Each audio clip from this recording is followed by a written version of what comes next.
y'all, it's Jen, the Spooky Ghoul, and welcome back to my channel. It has been a hot minute. I feel like it's been forever, but I've been under the weather the last couple weeks, so I'm really excited to be back in action and to bring you this new video this week. If you remember my last video, I had mentioned that I was inspired to create my own DIY choir boy 1940s, 50s jack-o'-lantern, and amidst my plague ailment, I had a lot of time to think, and I did a lot of research, and I think I cracked the code. It was always so intimidating to me, so I really wanted to find a way that it would be attainable for a beginner or an advanced crafter. If you ever wanted to turn a decoupage pumpkin from this to this, then you're in the right place. I'll be walking you through it step by step and making sure to show you what I used so then you're able to follow along with me. But don't worry, I'll make sure to put a full item list with all of the items that I used down in the description below so you can do this project yourself. All right, so without further ado, grab a drink and a snack, sit back and relax, and I'll see you on the other side.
And there you have it, folks, your very own vintage jack-o'-lantern.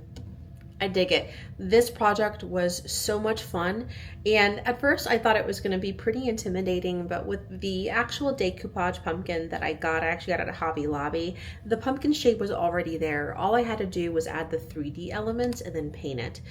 I will say the 3D elements was probably the most like the biggest trepidation that I had was for the 3D elements, but it was very forgiving using the air dry clay. So if you want to try this project, don't forget to check the description below for a full items list. Also, if you have any questions on any of the steps as you go through the project, drop them down in the comments below and I'll be sure to reply. So thanks so much for watching. Thank you for subscribing. It really does mean the world to me. And until next time, stay spooky.